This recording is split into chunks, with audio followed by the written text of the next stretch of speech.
Hello, my name is Randy Williams, proud member and founder and CEO of Keiretsu Forum. We're here today to talk about due diligence. Bing Heckman has been a wonderful friend and member of Keiretsu Forum, and he came 3 years ago. In fact, this is our 4th year of taping these shows. If you're interested in other shows, go to Keiretsu Forum Presents on YouTube. But at that time, we talked about due diligence. Now we're really going to have some fun today and drill down on ongoing due diligence. You know, lessons learned, mistakes we've made. We're going to be talking about some of our investments. We're not going to name names, but we're going to talk about, you know, where we lost money as a real estate investor, how we could have improved on all that. But let's frame it for a moment. Let's have Bing talk about his background and your expertise and maybe some of the investments you have made. You don't have to name names, but your asset classes you've invested in for multifamily, industrial, etc. Bing. Great, thank you, Randy. So my background is varied. I worked with Stanford Research Institute, SRI International, did feasibility studies for public and private sector. Public sector are arenas, stadiums, public facilities, convention centers, and private sector are shopping centers, apartments, office buildings, that kind of thing. Then I was an appraiser, MAI appraiser, and I worked with Cushman & Wakefield doing major properties in the San Francisco Bay Area. Then from there, I joined a high net worth individual. He had a line of credit of about $120 million from Wells Fargo, and I was in charge of finding properties in western states that were opportunistic investments, office, R&D, industrial type properties. And from there, I got into brokerage. I now work with Colliers International. I do some investment sales. I'm actually focused more these days on tenant representation, helping tenants find space to lease, to occupy for their businesses. It's difficult for them. The landlords have all the information and are very happy. The tenants are trying to make their business work, and I try to help them with that. Now moving over to the kinds of things, I want to first of all go back a little bit. Last time we did due diligence in real estate. And this time we're doing ongoing due diligence in real estate. You buy a property and things can go wrong. They have, we've seen it, so we want to understand what we've learned from that. Before you continue, you articulate some of the investments you've made at Keiretsu Forum and or outside of Keiretsu Forum in the last 5 years, so you can tell the audience, you know, what type of asset classes you like. Yeah, so I like the type of asset classes that make money. And interestingly enough, you can have 5 different apartment funds, you can have an industrial fund, you can have all kinds of different strategies. One strategy is a company that buys a retail pad near a big box store. They get that land in contract. They get leases for tenants, 10-year leases for tenants, secured and signed. They have a contract with a builder to build it for a price not to exceed. Then they close escrow, build it, get it set up and leased. That takes 6 months to a year, and then they sell it. It's a 10-year leased investment, which is a pretty reliable market in recession or non-recession times. And that's a strategy that's unique and interesting. Others have different kinds of strategies, and there might be a food group like self-storage or mobile home parks or whatever. But it really comes down to, is there a unique niche? Who is the operator? What is their track record? What have they done before? There's lots of different things, and it's like, what's so interesting about Keiretsu is they keep showing me something new and different. Okay. Recently, there's someone who buys apartment buildings in the Bay Area, 2 to 20 units. I'm thinking that's a hugely competitive market, but it turns out not that many investors buy that kind of product and bring value add to it. The higher end is hugely competitive, lots of money chasing it. But the smaller private buyer doesn't really want to roll up their sleeves. They want to go on vacation. They have the money to do that. So this is a guy who's really out there knowing what to do to bring in the renovation that's needed to add value. So there's lots of different things. So you've made many investments. I've been blessed to make 56 investments at Keiretsu, and probably 70%, 65% of my investments are real estate. One thing unique about Keiretsu Forum as an angel organization, we invest in brick and mortar, i.e. real estate. We also go deep with technology. And so every asset class, I think, that has come to Keiretsu, I've invested in, from industrial to retail. And the company you were just mentioning a moment ago, I've invested in. Right. So we've seen it all. And But I'm going to dive right in about a common mistake that we just saw. We're not going to name names, but let's have an example of this.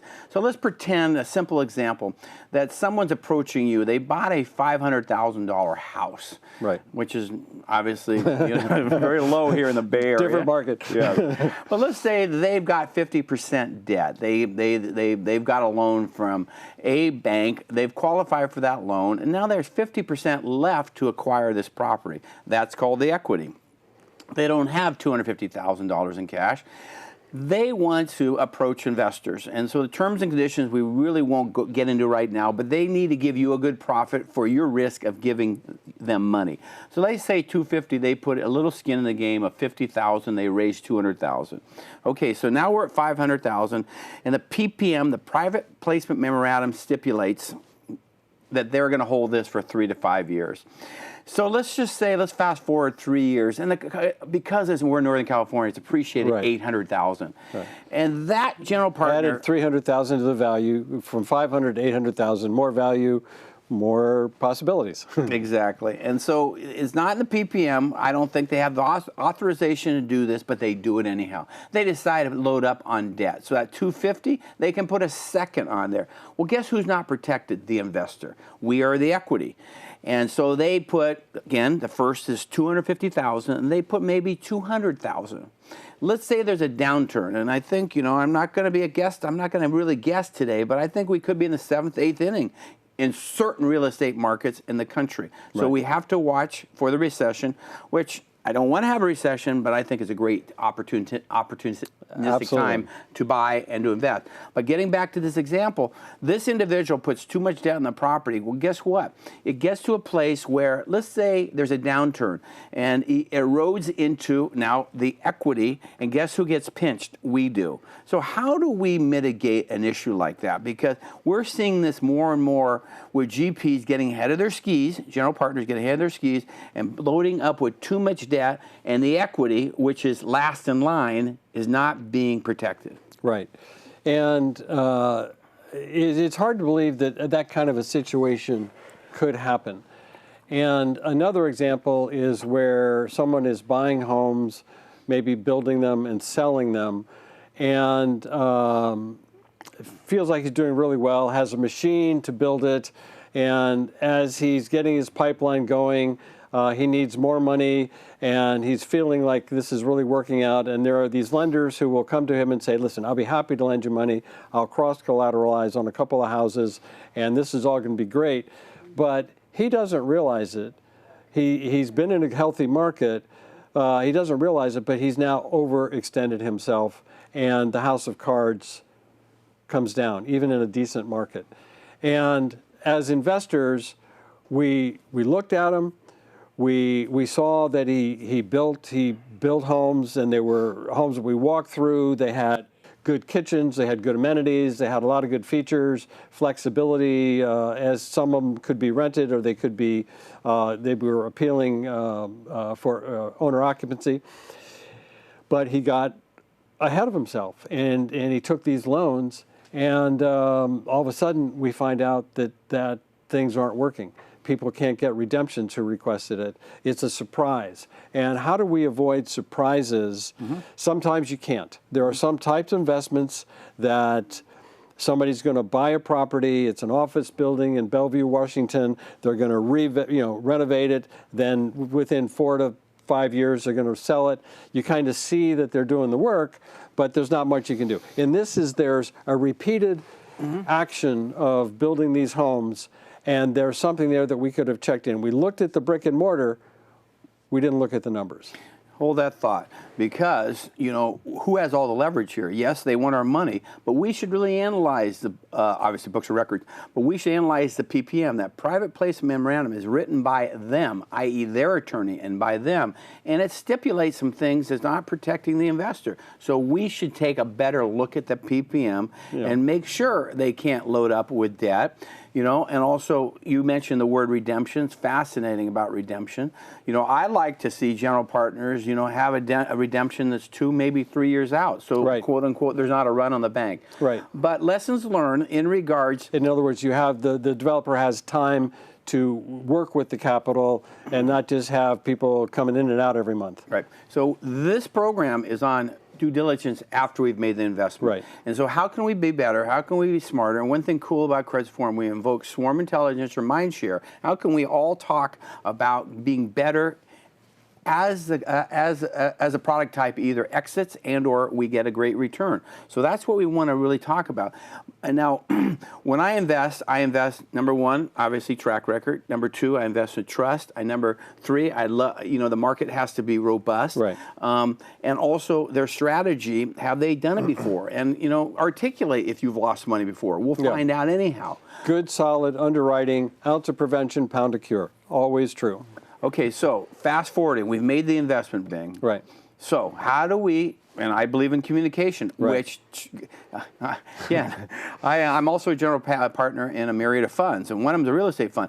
And we keep talking about communication. Do they get back to us all the time? No. Right. So how do we create leverage to make it better during the course of investment? We are continue doing due diligence, but how do we enforce, or can we enforce them doing the right thing, having a great moral compass, and really following, obviously, their business plan? And there's a balancing act. You don't want to be in their office every day, looking over their shoulder, breathing down their neck, asking all these questions, being a distraction. You need to know what questions are relevant, what you can do, what you should do, and doing effectively, efficiently, and having good, healthy system, and not just anxiety and people hanging out. So one instance, when there are repeated projects, we can look at the profit and loss for each unit. In this case, let's say each house. And you can see how they did and be more proactive and have a type of reporting that would help to monitor and have visibility, transparency as to what's going on. Some type of investments, as I've said, really you don't lend themselves to that. You just watch the progress of the development and the market and so forth, try to make sure the costs are not ahead of pro forma or whatever. But often a developer, a couple of apartment projects I'm thinking of, they give us a pro forma at the beginning, and then we see where the rents are every quarter and how they're either ahead of or behind, how they're going to renovate units. They're either ahead of or behind their stated goal for renovations. And so we know what's going on there, and that transparency is very helpful to monitor what's going on.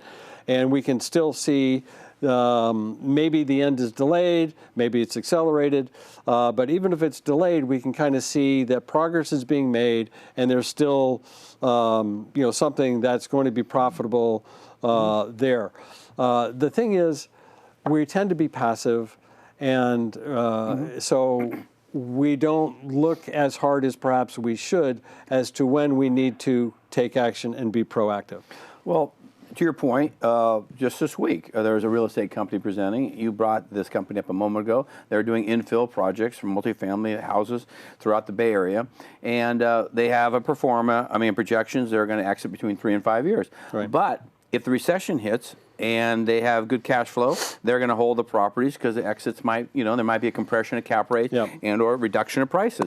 And they are actually putting it back to the vote, the LPs, which is very cool. Excellent. But we have to analyze exactly what that looks like. Sure. Yeah. I mean, it's a majority vote or, is That's right. Yeah. We have to look at that. I mean, it sounds great, and that's kind of how I created Keiretsu Forum 20 years ago. Let's have mind share. Let's talk about opportunities. And in real estate, I'll add, most investments of that type want to have a window so that they don't hit the optimal time in, say, 2 years.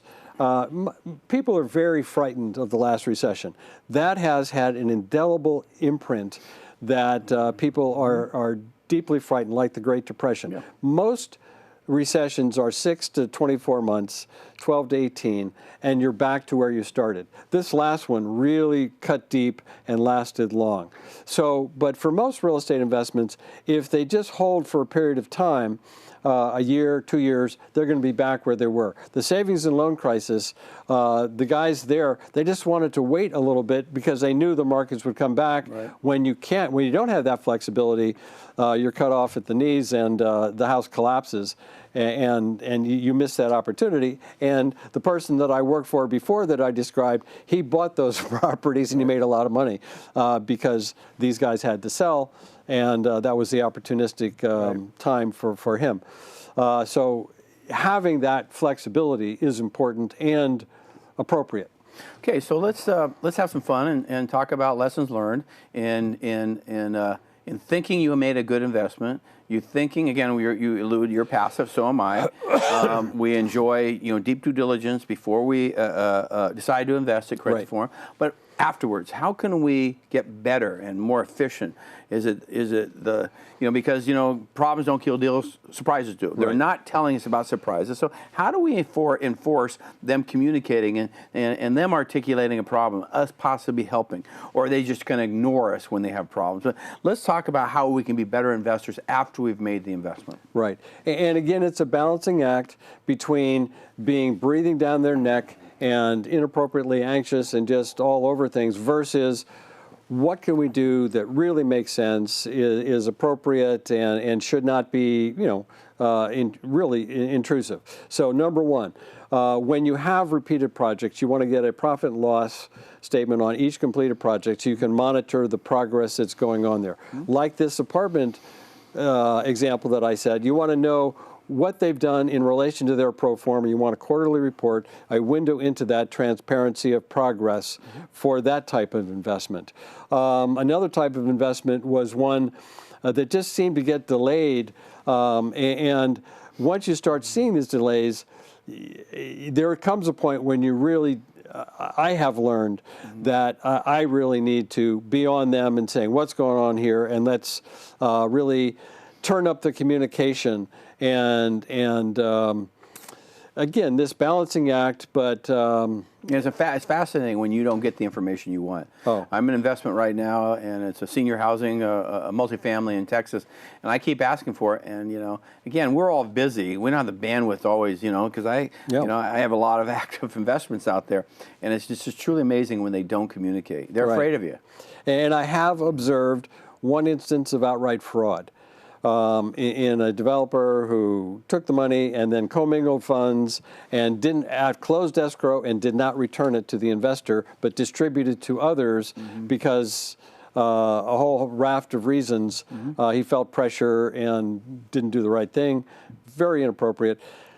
Very rare that happens in your due diligence. You should screen people and be able to ferret that out, but they had a history of projects that they had done, made good money, and you got to watch. But on that one, the clue for me is I was observing that there's delays that were beyond what was appropriate, and something was going awry, and that's when you do have to be proactive and start really going, getting more communication and more explanation. So we don't want to weave too much into this, but if we get to a recession, and do you think that you want to be liquid then, or you are just going to be a long-term holder? Before you answer, what I'm doing is I'm actually redeeming right now some of my mortgage funds back east right now. And not that I won't go back into these particular funds because I really like these GPs. But I think it's a very healthy time to take some liquidity off the table and get ready to strike in a possibly a market that might correct. But I'm not smart enough to know when that happens. But what's your philosophy on that? So my view is right now you hear a lot of that in the news, that high net worth people are getting cash. And what I would say, that one thing that's great about that is whatever downturn comes, it's going to be have a shorter life, because there's going to be enough liquidity in the market that they're going to jump on things and make it competitive enough that the prices won't go down as far as they would have had that liquidity not been in the market. And especially in great areas such as Northern California. If you're in a an area that let's just say Walmart leaves town and the population is only 20,000 people. I mean, it can be disastrous if you're a real estate investor in those type of markets. But if you're in a healthy economy where you have obviously great schools from Stanford to Cal, obviously throughout the Bay Area, and great tech and a lot of diversity, then the recession is not going to be as great. Would you agree with that? In other words, we will go into recession, but we could be first out. Certainly you have your solid markets. Silicon Valley, people may have some sense, but I'll just say that 50% of all venture capital in the United States is spent between San Jose and San Francisco. That's a massive amount of money that's in this economy as a market share. 2.5% of the population, actually less than that, much less than that, gets 50% of the venture capital. This particular area is unbelievable. So yeah, and then Seattle, Portland, there's a lot of markets that benefit. Denver's doing well. The Southeast Atlanta area is doing well. So there are markets that certainly have lots of good foundation and good growth. You know, I'm not asking if you're liquid right now, but let's just say you want to invest the next 12 months. What asset class and what type of GP? And again, we're both passive investors. Yeah. And one thing I want to note, the Keiretsu Forum does not take warrants or commissions. And if in fact we're a membership community, when Bing or myself make an investment, 100% goes to the entrepreneur. Right. We're here to help each other. Yeah. And these shows are about helping, you know, people that are obviously viewing. So what asset class and what investment are you going to make next 12 months? So my answer to that is it's like picking a stock. Sure, blockchain's great. There's a whole thing in there. But you got, you know, even in which I don't understand blockchain, so that's whatever. But you still have to pick a company within an asset class. You have to pick a company within a real estate class. Is it apartments? Is it self-storage? Is it mobile homes? Is it office buildings? Is it whatever it might be? There's so many variables, and each operator is so unique. And there's different things. Some are a little bit higher risk, a little higher return. Some are lower risk, lower return. And all of that plays into the personality profile of the investor. Most people at Keiretsu have at least a willingness to take some risk. And also asset allocation. I would say, like in angel investing, maybe 5-7% of your assets into something like that, depending upon your total asset base, maybe 10 to 15% in real estate, and maybe a balance in equities and a cash position. Most advisors would say have a year, maybe 2, in cash that you can something that's not so subject to being whipsawed, so that you can ride through and not have to sell something at a deeply discounted rate or otherwise have a problem. So you're not answering the question, but I'm going to answer it for you. I like alignment of interest, meaning I want skin in the game. These are all characteristics of that stock or that investment. And before you even say it, I'm agreeing with you. But please list it. Okay, so we want the GP to really participate with us, ups and downs, but we want him to be skin in the game. Yeah, skin in the game, and we want to have him continue investing. And again, if we also are investing in a GP, and we need to look at his net worth, hers or his net worth, we got to see if, in fact, if there's a downturn, can he weather it? Yeah, so that's very important. But anyhow, why don't you address the question? So again, you're looking for all of these talents and history, experience that is proven for the investor, or something that has a compelling story that leads you to a degree of confidence that this particular fund investor is going to perform. And that's where the front-end due diligence, and many people want to be passive. Most of our viewers don't want to go through this high, gymnastics that we're going through in looking at all these. They want to say, okay, what's a safe thing that I can maybe get 10, 12% on my money? That would be very exciting. And there are things out there that I wouldn't say are, they're certainly not government bonds, but they might be equivalent to, say, a triple B or a double B bond. And right now they're paying, 6-7%, if that. So there are some opportunities, and that's what we as a community, Keiretsu Forum, try to identify and classify. Is this risk-reward imbalance, and where's my personality profile, comfort level with, and what are these variations? And every month there's a different fund that I find interesting and intriguing that I hadn't thought of and hadn't been exposed to. And so it's there's a lot of fun looking at this stuff. Well, I call Keiretsu Forum, and I'm going to do a shout out to Peter Henry, which is a North Bay member, but he calls it Health Club for the Mind. And after 20 years of doing this, I mean, I'm constantly learning. And you know, again, we're trying to be efficient, sophisticated investors, but we're obviously drafting off a lot of smart members of our community. But, you know, we always have to, you know, look at, and I never thought, you know, I'd be doing a show on post-due diligence and, you know, reach out to our 3,000 members globally. You know, yes, do front-end due diligence yourself and other members, but continue doing due diligence, especially if the GP is not communicating. Right. You know, there's an investment Bing and I have made independently of each other, but, you know, and, you know, he did inspection of the property, so did I. But guess what we didn't do? We didn't really drill down on the books. The books are very important. Well, you have expertise probably in this arena, but I don't have deep expertise in analyzing, obviously, the books. And so you need to have, obviously, someone you trust, or, you know, at Keiretsu Forum, we have plenty of people that would understand the books. And that's real important. But, okay, so after you make the investment, you know, how do we keep on track and making sure that we will, you know, for instance, redeem our money and actually get paid and everybody's happy? Right. So I'm going to go back just a little bit on that. And as you enter into an investment, one thing that particularly the passive investor is going to want to see, is there a third-party manager, is there a third-party accounting review of that particular fund? So that's one reassurance that people can have, whereas in this instance, there wasn't, and so it was up to the investors to really take on that role. So again, there are funds that you can take action and be proactive, and there are signs that you look at.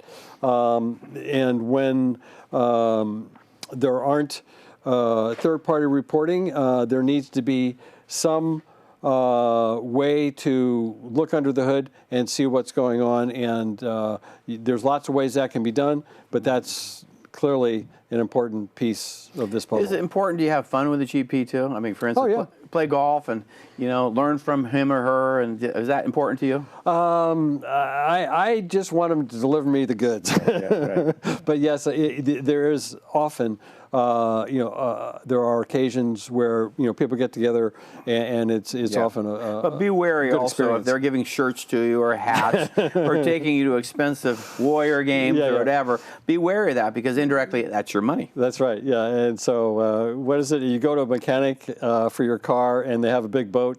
You might want to look around for other mechanics. Exactly. Well, we have 1 minute left in this this great program. So you want to summarize for all in regards to how do we do, obviously, very effective due diligence after we've made the investment? So again, an ounce of prevention is a pound of cure. Understand, you know, who's watching the store, the numbers. You can see the physical progress that's going on, but you also want to get into understanding the financial and making sure somehow find a way that you can monitor that to some degree. And I want to echo that by also saying participate. And one thing cool about Keiretsu, we help do due diligence book, which is all pro bono. There's no vested interest, but these are tremendous due diligence books that could be anywhere from 50 to 150 pages, and we all share knowledge. So get involved with a community, you know, and come to, you know, a community that you trust, and you'll see very interesting deal flow. But more importantly, you know, don't be too passive, you know. I'll speak for myself. I love being passive, but you know, you have too much knowledge, and we have our 80 years of experience here. So give some of that knowledge to GPs and make sure they're doing the right thing. So thank you so much for your time today, Bing, and it was always fun discussing a really exciting subject, but it's very important, due diligence. And community helps. Yeah, thank you.